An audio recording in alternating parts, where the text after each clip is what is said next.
নমস্কার। আমি যে গল্পগুলো পাঠ করি সেগুলো একটু চেষ্টা করি আপনাদের মনোগ্রাহী করার জন্য একক অভিনয় করতে।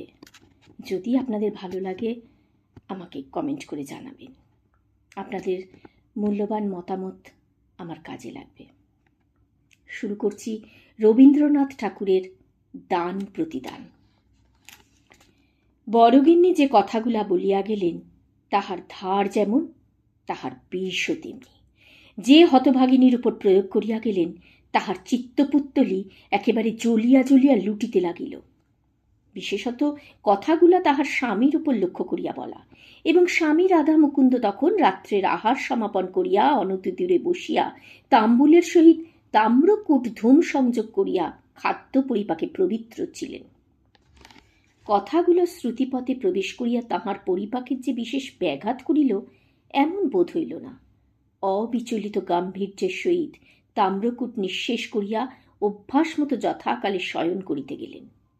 কিন্তু এইরূপ অসামান্য পরিপাক শক্তি সকলের নিকটে প্রত্যাশা করা যাইতে পারে না। রাসমণি আজ শয়নগৃহে আসিয়া স্বামীর সহিত এমন ব্যবহার করিল যাহা ইতিপূর্বে সে কখনো করিতে সাহস করে নাই। অন্যদিন শান্তভাবে শয্যায় প্রবেশ করিয়া নীরবে স্বামীর পদসেবায় নিযুক্ত হইত। আজ একেবারে সবেগে কঙ্কন ঝঙ্কার করিয়া স্বামীর প্রতি বিমুখ হইয়া বিছানার একপাশে শুইয়া পড়িল এবং ক্রন্দনাবেগে শয্যাতল কম্পিত করিয়া তুলিল। রাধা মুকুন্দ তৎপ্রতি মনোযোগ না দিয়া একটা প্রকাণ্ড পাশবালিশ আঁকড়িয়া ধরিয়া নিদ্রার চেষ্টা করিতে লাগিলেন। কিন্তু তাহার এই ঔদাসীন্যে স্ত্রীর অধৈর্য উত্তরোত্তর বাড়িয়া উঠিতেছে দেখিয়া অবশেষে মৃদুগম্ভীর স্বরে জানাইলেন যে তাহাকে বিশেষ কার্যবশত ভরে উঠিতে হইবে, এক্ষণে নিদ্রা আবশ্যক। স্বামীর কণ্ঠস্বরে রাসমণির ক্রন্দন আর বাধা মানিল না। মুহূর্তে উদ্বেলিত হইয়া উঠিল।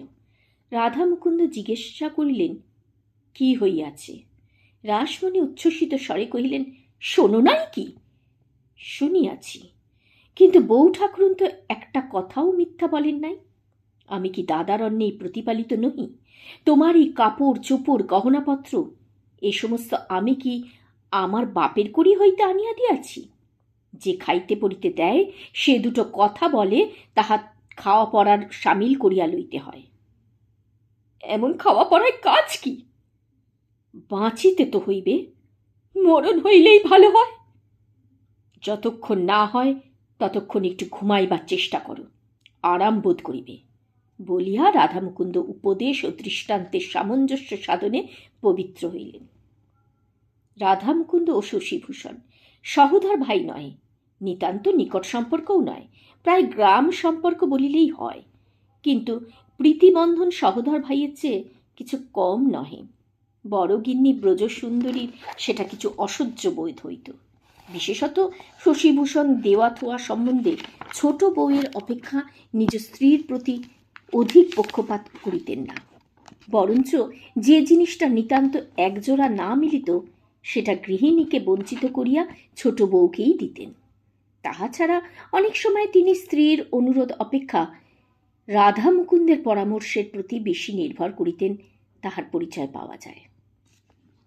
শশীভূষণ লোকটা অত্যন্ত ঢিলে ঢালা রকমের, তাই ঘরের কাজ এবং বিষয়কর্মের সমস্ত ভার রাধা মুকুন্দের উপরেই ছিল। বড়গিন্নির সর্বদাই সন্দেহ রাধা মুকুন্দ তলে তলে তাহার স্বামীকে বঞ্চনা করিবার আয়োজন করিতেছে। তাহার যতই প্রমাণ পাওয়া যাইত না, রাধার প্রতি তাহার বিদ্বেষ ততই বাড়িয়া উঠিত। মনে করিতেন প্রমাণগুলোও অন্যায় করিয়া তাহার বিরুদ্ধ পক্ষ অবলম্বন করিয়াছে। এই জন্য তিনি আবার প্রমাণের উপর রাগ করিয়া তাহাদের প্রতি নিরতিশয় অবজ্ঞা প্রকাশপূর্বক নিজের সন্দেহকে ঘরে বসিয়া দ্বিগুণ দৃঢ় করিতেন।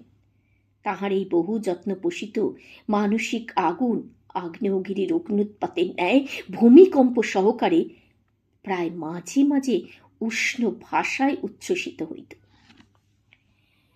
রাত্রে রাধা মুকুন্দের ঘুমের ব্যাঘাত হইয়াছিল কিনা বলিতে পারি না, কিন্তু পরদিন সকালে উঠিয়া তিনি বিরস মুখে শশীভূষণের নিকট গিয়া দাঁড়াইলেন। শশীভূষণ ব্যস্ত সমস্ত হইয়া জিজ্ঞাসা করিলেন, রাধে, তোমায় এমন দেখিতেছি কেন? অসুখ হয় নাই তো? রাধা মুকুন্দ মৃদু স্বরে ধীরে ধীরে কহিলেন, দাদা, আর তো এখানে আমার থাকা হয় না। এই বলিয়া গত সন্ধ্যাকালে বড় গৃহিণীর আক্রমণ বৃত্তান্ত সংক্ষেপে এবং শান্তভাবে বর্ণনা করিয়া গেলেন। শশীভূষণ হাসিয়া কইলেন, এই এ তো নূতন কথা নহে, ও তো পরের ঘরের মেয়ে, সুযোগ পাইলেই দুটো কথা বলিবে, তাই বলিয়া কি ঘরের লোককে ছাড়িয়া যাইতে হইবে?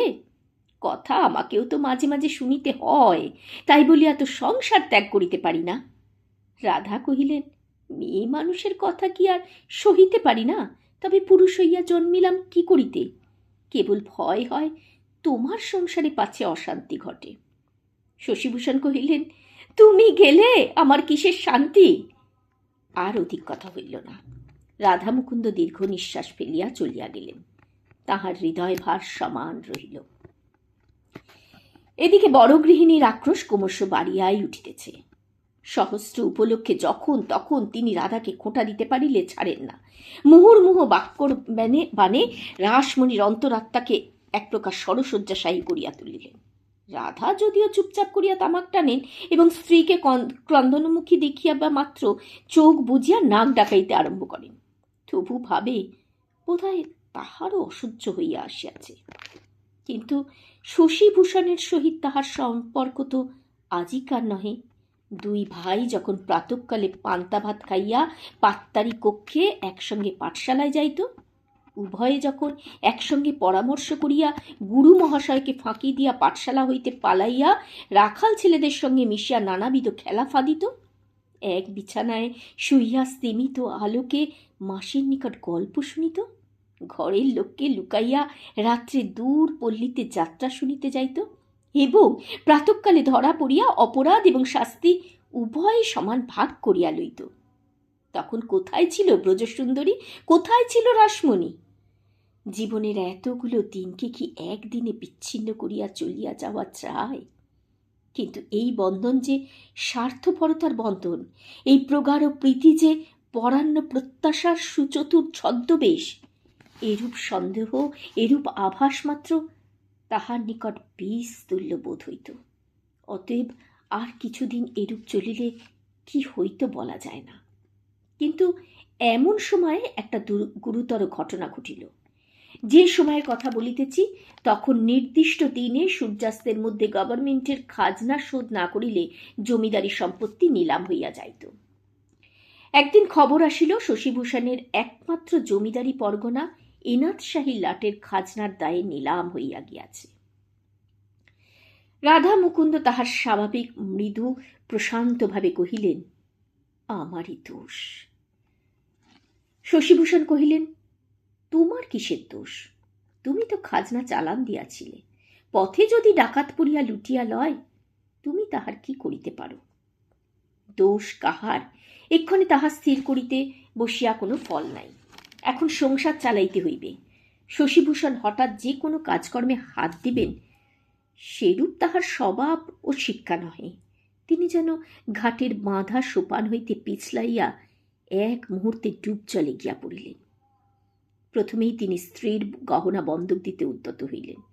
রাধা মুকুন্দ এক থলে টাকা সম্মুখে ফেলিয়া তাহাতে বাধা দিলেন। তিনি পূর্বেই নিজের স্ত্রীর গহনা বন্ধক রাখিয়া যথোপযুক্ত অর্থ সংগ্রহ করিয়াছিলেন। সংসারে একটা এই মহৎ পরিবর্তন দেখা গেল। সম্পদকালে গৃহিণী যাহাকে দূর করিবার সহস্র চেষ্টা করিয়াছিলেন, বিপদকালে তাহাকে ব্যাকুলভাবে অবলম্বন করিয়া ধরিলেন। এই সমস্ত দুই ভ্রাতার মধ্যে কাহার উপরে অধিক নির্ভর করা যাইতে পারে তাহা বুঝিয়া লইতে তাহার বিলম্ব হইল না। কখনো যে রাধা মুকুন্দের প্রতি তাহার তিলমাত্র বিদ্বেষভাব ছিল, এখন আর তাহা প্রকাশ পায় না। রাধা মুকুন্দ পূর্ব হইতেই স্বাধীন উপার্জনের জন্য প্রস্তুত হইয়াছিল। নিকটবর্তী শহরে সে মুক্তারি আরম্ভ করিয়া দিল। তখন মুক্তারি ব্যবসায়ে আয়ের পথ এখনকার অপেক্ষা বিস্তৃত ছিল এবং তীক্ষ্ণ বুদ্ধি সাবধানী রাধা মুকুন্দ প্রথম হইতেই পসার জমাইয়া তুলিল। ক্রমে সে জেলার অধিকাংশ বড় বড় জমিদারের কার্যভার গ্রহণ করিল। এক্ষণে রাসমণির অবস্থা পূর্বে ঠিক বিপরীত। এখন রাসমণির স্বামীর অন্নে শশীভূষণ এবং ব্রজসুন্দরী প্রতিপালিত। সে কথা লইয়া সে স্পষ্ট কোনো গর্ব করিয়াছিল কিনা জানি না, কিন্তু একদিন বোধ করি আভাসে ইঙ্গিতে ব্যবহারে সেই ভাব ব্যক্ত করিয়াছিল। বোধ করি দেমাকের সহিত পা ফেলিয়া এবং হাত দুলাইয়া কোনো একটি বিষয়ে বড়গিন্নির ইচ্ছার প্রতিকূলে নিজের মনোমত কাজ করিয়াছিল। কিন্তু সে কেবল একটি দিন মাত্র। তাহার পরদিন হইতে সে যেন পূর্বের অপেক্ষাও নম্র হইয়া গেল। কারণ কথাটা তাহার স্বামীর কানে গিয়াছিল, এবং রাত্রে রাধামুকুন্দ কি কি যুক্তি প্রয়োগ করিয়াছিল ঠিক বলিতে পারি না। পরদিন হইতে তাহার মুখে আর রা রহিল না। বড়গিন্নি দাসীর সহিত দাসীর মতো হইয়া রহিল। শোনা যায় রাধামুকুন্দ সেই রাত্রে স্ত্রীকে তাহার পিতৃভ্রমণে পাঠাইবার উদ্যোগ করিয়াছিল, এবং সপ্তাহকাল তাহার মুখ দর্শন করে নাই। অবশেষে ব্রজসুন্দরী ঠাকুরপোর হাতে ধরিয়া অনেক মিনতি করিয়া দম্পতির মিলন সাধন করাইয়া দেন, এবং বলেন, ছোট বউ তো সেই দিন আসিয়াছে, আর আমি কতকাল হইতে তোমাদের ঘরে আছি ভাই। তোমাতে আমাতে যে চিরকালের প্রিয় সম্পর্ক, তাহার মর্যাদা ও কি বুঝিতে শিখিয়াছে? ও ছেলে মানুষ, উহাকে মাফ করো। রাধা মুকুন্দ সংসার খরচের সমস্ত টাকা ব্রজসুন্দরীর হাতে আনিয়া দিতেন। রাসমণি নিজের আবশ্যক ব্যয় নিয়ম অনুসারে অথবা প্রার্থনা করিয়া ব্রজসুন্দরীর নিকট হইতে পাইতেন। গৃহমধ্যে বড়গিন্নির অবস্থা পূর্বাপেক্ষা ভালো বই মন্দ নহে, কারণ পূর্বেই বলিয়াছি শশীভূষণ স্নেহবশে এবং নানা বিবেচনায় রাসমণিকে বরঞ্চ অনেক সময় অধিক পক্ষপাত দেখাইতেন। শশীভূষণের মুখে যদিও তাহার সহজ প্রফুল্ল হাস্যের বিরাম ছিল না, কিন্তু গোপন অসুখে তিনি প্রতিদিন কৃশ হইয়া যাইতেছিলেন, আর কেহ তাহা ততটা লক্ষ্য করে নাই। কেবল দাদার মুখ দেখিয়া রাধার চোখে নিদ্রা ছিল না। অনেক সময় গভীর রাত্রে রাসমণি জাগ্রত হইয়া দেখিত গভীর দীর্ঘশ্বাস ফেলিয়া অশান্তভাবে রাধা এপাশ ওপাশ করিতেছে। রাধা মুকুন্দ অনেক সময় শশীভূষণকে গিয়া আশ্বাস দিত, তোমার কোনো ভাবনা নাই দাদা, তোমার পৈতৃক বিষয় আমি ফিরাইয়া আনিব, কিছুতেই ছাড়িয়া দিব না, বেশি দিন দেরিও নাই। বাস্তবিক বেশি দিন দেরিও হইল না। শশীভূষণের সম্পত্তি যে ব্যক্তি নিলামে খরিদ করিয়াছিল সে ব্যবসায়ী লোক, জমিদারের কাজে সে সম্পূর্ণ অনভিজ্ঞ। সম্মানের প্রত্যাশায় কিনিয়াছিল, কিন্তু ঘর হইতে সদর খাজনা দিতে হইত, 1 পয়সা মুনাফা পাইত না। রাধা মুকুন্দ বৎসরের মধ্যে 2 একবার লাঠিয়াল লইয়া লুটপাট করিয়া খাজনা আদায় করিয়া আনিত। প্রজারাও তাহার বাধ্য ছিল। অপেক্ষাকৃত নিম্ন জাতীয় ব্যবসাজীবী জমিদারকে তাহারা মনে মনে ঘৃণা করিত, এবং রাধা মুকুন্দের পরামর্শে ও সাহায্যে সর্বপ্রকারেই তাহার বিরুদ্ধাচরণ করিতে লাগিল। অবশেষে সে বেচারা বিস্তর মামলা মোকদ্দমা করিয়া বারবার অকৃতকার্য হইয়া এই ঝঞ্ঝাট হাত হইতে ছাড়িয়া ফেলিবার জন্য উৎসুক হইয়া উঠিল। সামান্য মূল্যে রাধা মুকুন্দ সেই পূর্ব সম্পত্তি পুনর্বার কিনিয়া লইলেন।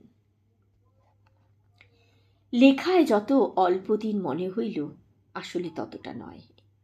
ইতিমধ্যে প্রায় 10 বৎসর উত্তীর্ণ হইয়া গিয়াছে। 10 বৎসর পূর্বে শশীভূষণ যৌবনের সর্বপ্রান্তে পৌর বয়সের আরম্ভ ভাগে ছিলেন, কিন্তু এই 8-10 বৎসরের মধ্যেই তিনি যেন অন্তর্রুদ্ধ মানসিক উত্তাপের বাষ্পযানে চড়িয়া একেবারে সহবেগে বার্ধক্যের মাঝখানে আসিয়া পৌঁছিয়াছেন। পৈতৃক সম্পত্তি যখন ফিরিয়া পাইলেন, তখন কি জানি কেন আর তেমন প্রফুল্ল হইতে পারিলেন না। বহুদিন অব্যবহারে হৃদয়ের বিনা যন্ত্র বোধ করি বিকল হইয়া গিয়াছে। এখন সহস্রবার তার টানিয়া বাঁধিলেও ঢিলা হইয়া নামিয়া যায়, সে সুর আর কিছুতেই বাহির হয় না। গ্রামের লোকেরা বিস্তর আনন্দ প্রকাশ করিল। তাহারা একটা ভোজের জন্য শশীভূষণকে গিয়া ধরিল।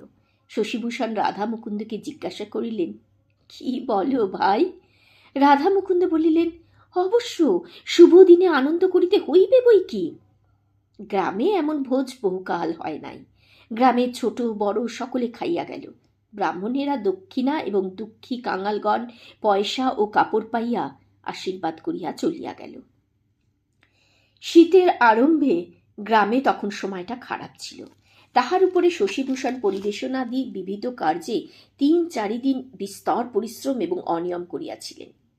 তাহার ভগ্ন শরীরে আর সহিল না। তিনি একেবারে শয্যাশায়ী হইয়া পড়িলেন। অন্যান্য দুরূহ উপসর্গের সহিত কম্প দিয়া জ্বর আসিল। বৈদ্য মাথা নাড়িয়া কহিল, বড় শক্ত ব্যাধি।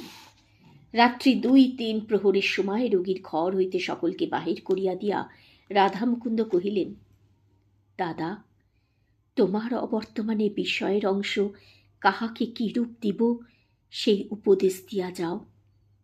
শশীভূষণ কহিলেন, ভাই, আমার কি আছে যে কাহাকে দিব? রাধা মুকুন্দ কহিলেন, সবই তো তোমার। শশীভূষণ উত্তর দিলেন, এককালে আমার ছিল, এখন আমার নহে।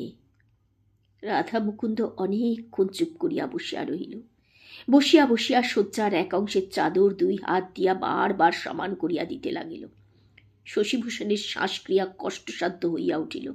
রাধা মুকুন্দ তখন শয্যা প্রান্তে উঠিয়া বসিয়া রোগীর পা দুটি ধরিয়া কহিল, দাদা, আমি যে মহাপাতকের কাজ করিয়াছি তাহা তোমাকে বলি, আর তো সময় নাই। শশীভূষণ কোনো উত্তর করিলেন না। রাধা মুকুন্দ বলিয়া গেলেন, সেই স্বাভাবিক শান্ত ভাব এবং ধীরে ধীরে কথা, কেবল মাঝে মাঝে একটা দীর্ঘ নিঃশ্বাস উঠিতে লাগিল। দাদা, আমার ভালো করিয়া বলিবার ক্ষমতা নাই। মনের যথার্থ যে ভাব সে অন্তর্যামী জানেন, আর পৃথিবীতে যদি কেহ বুঝিতে পারে সে হয়তো তুমিই পারিবে। বালক কাল হইতে তোমাতে আমাতে অন্তরে প্রভেদ ছিল না, কেবল বাহিরে প্রভেদ। কেবল এক প্রভেদ ছিল, তুমি ধনী, আমি দরিদ্র। যখন দেখিলাম এই সামান্য সূত্রে তোমাতে আমাতে বিচ্ছেদের সম্ভাবনা ক্রমশই গুরুতর হইয়া উঠিতেছে, তখন আমি সেই প্রভেদ লোপ করিয়াছিলাম। আমি সদর খাজনা লুট করাইয়া তোমার সম্পত্তি নিলাম করাইয়াছিলাম। শশীভূষণ তেল মাত্র বিস্ময়ের ভাব প্রকাশ না করিয়া ঈষৎ হাসিয়া মৃদুস্বরে রুদ্ধ উচ্চারণে কহিলেন, ভাই, ভালোই করিয়াছিলে, কিন্তু যে জন্য এত করিলে তাহা কি সিদ্ধ হইল? কাছে কি রাখিতে পারিলে? দয়াময় হরি। বলিয়া প্রশান্ত মৃদু হাস্যের উপর 2 চক্ষু হইতে 2 বিন্দু অশ্রু গড়াইয়া পড়িল। রাধা মুকুন্দ তাহার 2 পায়ের নিচে মাথা রাখিয়া কহিল, দাদা, মাপ করিলে তো? শশীভূষণ তাহাকে কাছে ডাকিয়া তাহার হাত ধরিয়া কহিলেন, ভাই, তবে শোনো, এ কথা আমি প্রথম হইতেই জানিতাম। তুমি যাহাদের সহিত ষড়যন্ত্র করিয়াছিলে তাহারাই আমার নিকট প্রকাশ করিয়াছে। আমি তখন হইতে তোমাকে মাপ করিয়াছি। রাধা মুকুন্দ 2 করতলে লজ্জিত মুখ লুকাইয়া কাঁদিতে লাগিল। অনেকক্ষণ পরে কহিল, দাদা, মাপ যদি করিয়াছ, তবে তোমার এই সম্পত্তি তুমি গ্রহণ করো, রাগ করিয়া ফিরাইয়া দিও না। শশীভূষণ উত্তর দিতে পারিলেন না। তখন তাহার বাক রোধ হইয়াছে। রাধা মুকুন্দের মুখের দিকে অনিমেষ দৃষ্টি স্থাপিত করিয়া একবার দক্ষিণ হস্ত তুলিলেন। তাহাতে কি বুঝাইল বলিতে পারি না, বোধ করি রাধা মুকুন্দ বুঝিয়া থাকিবেন। নমস্কার।